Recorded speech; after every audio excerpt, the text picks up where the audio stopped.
नमस्कार दोस्तों। चलिए आज के प्रश्न देखते हैं। पहला प्रश्न है हमारा आज का, त्रिपिटक ग्रंथ किस धर्म से संबंधित है?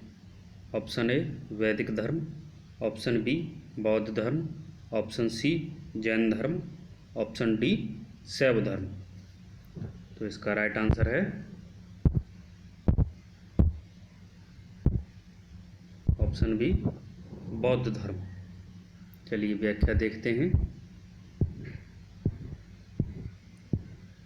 त्रिपिटक ग्रंथ बौद्ध धर्म से संबंधित हैं।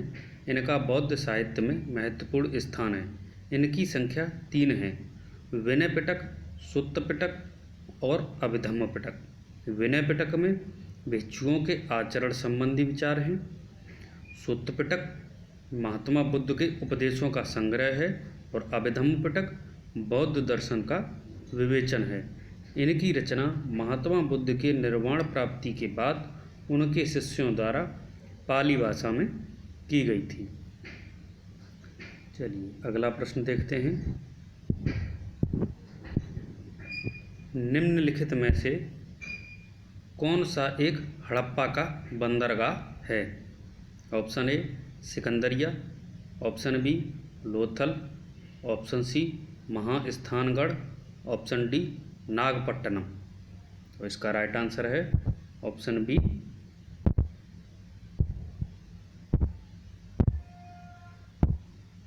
लोथल। चलिए इसकी व्याख्या देखते हैं। लोथल हड़प्पा कालीन सभ्यता का बंदरगाह था। यह आधुनिक गुजरात राज्य में भोगवा नदी पर स्थित था। यहाँ अनाज के बड़े बड़े भंडार गृह व मृणमुद्राएँ, संढा का बना दिशा सूचक यंत्र व बंदरगाह के साक्ष्य मिले हैं। लोथल से युग्म समाधान के भी संकेत मिले हैं। ठीक। सिकंदरिया सिकंदर द्वारा उत्तर पश्चिमी भारत में बसाया गया एक नगर था। महास्थानगढ़ बंगाल में अवस्थित है और नागपट्टनम कावेरी नदी पर स्थित बंदरगाह है। चलिए अगला प्रश्न देखते हैं।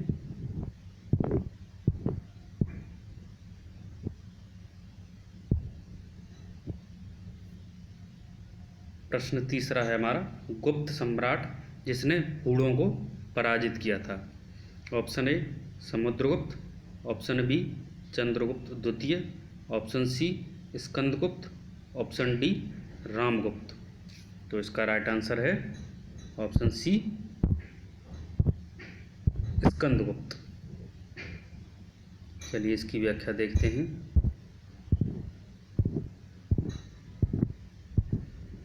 स्कंदगुप्त के शासनकाल 544 से 567 ईस्वी के बीच में था। स्कंदगुप्त का शासनकाल।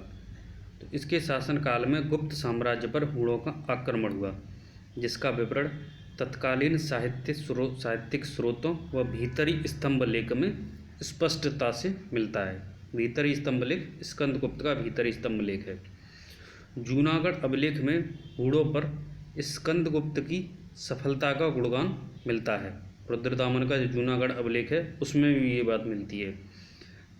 चंद ग्रंथ परिप्रेक्ष्य नामक ग्रंथ है, उसमें कहा गया है कि महेंद्र सेन या कुमारगुप्त प्रथम के पुत्र द्वारा हूणों पर विजय का उल्लेख है। तोरमाड़ व मेहरकुल ये हूणों के प्रमुख नेता थे, प्रमुख शासक थे, जिनका उल्लेख ग्वालियर प्रशस्ति व हिंसांग जो कि हर्ष के समय में आया था कि वर्णन में भी मिलता है। ठीक। मालवा शासक यशोवर्मन ने भी हूणों को पराजित किया था। चलिए अगला प्रश्न देखते हैं।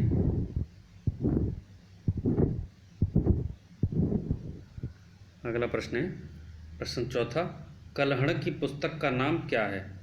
Option A Arthashastra, option B Indica, option C Purana, option D Rajatarangini. तो इसका राइट आंसर है ऑप्शन डी राजतरंगिणी कलहड़ की पुस्तक है। कलहड़ की पुस्तक राजतरंगिणी जो कि कश्मीर के इतिहास से संबंधित है और यह संस्कृत भाषा में रचित ग्रंथ है, जिसमें 8 तरंग हैं व 8000 श्लोक हैं।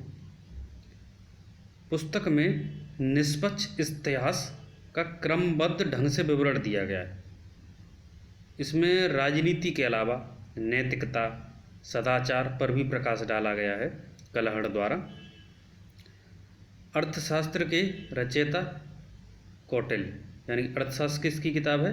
कौटिल्य की, और इंडिका मेगास्थनीज की। पुराण तो आप लोग जानते ही हैं। चलिए अगला प्रश्न देखते हैं।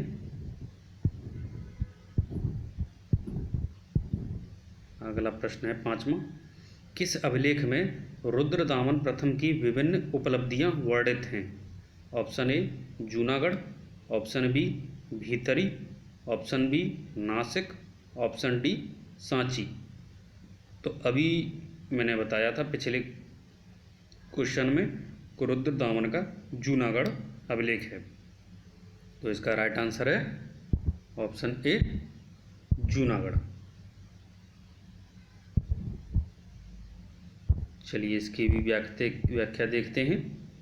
इसकी व्याख्या है तो रुद्रदामन प्रथम जो पश्चिमी भारत का शक क्षत्रप यानी शक राजा था, शकों का राजा था, उसके बारे में जानकारी जूनागढ़ अभिलेख से मिलती है। इसका खुद का ये अभिलेख है जूनागढ़ अभिलेख रुद्रदामन का। जूनागढ़ अभिलेख से यह भी पता चलता है कि तत्कालीन समय में जूनागढ़ का राज्यपाल सुविशाख था, यानी कि इसके समय में वहाँ का जूनागढ़ का जो राज्यपाल था वो सुविशाख था। उसका नाम क्या था? सुविशाख। और उसने सुदर्शन झील के बांध की मरम्मत यानी कि पुनर्निर्माण कराया था। भीतरी स्तंभ लेख का संबंध गुप्तों से, भीतरी स्तंभ लेख किसका है? गुप्तों का है। और नासिक अभिलेख सातवाहनों का है। ठीक, तो ये थे आज के प्रश्न। धन्यवाद, बहुत बहुत धन्यवाद।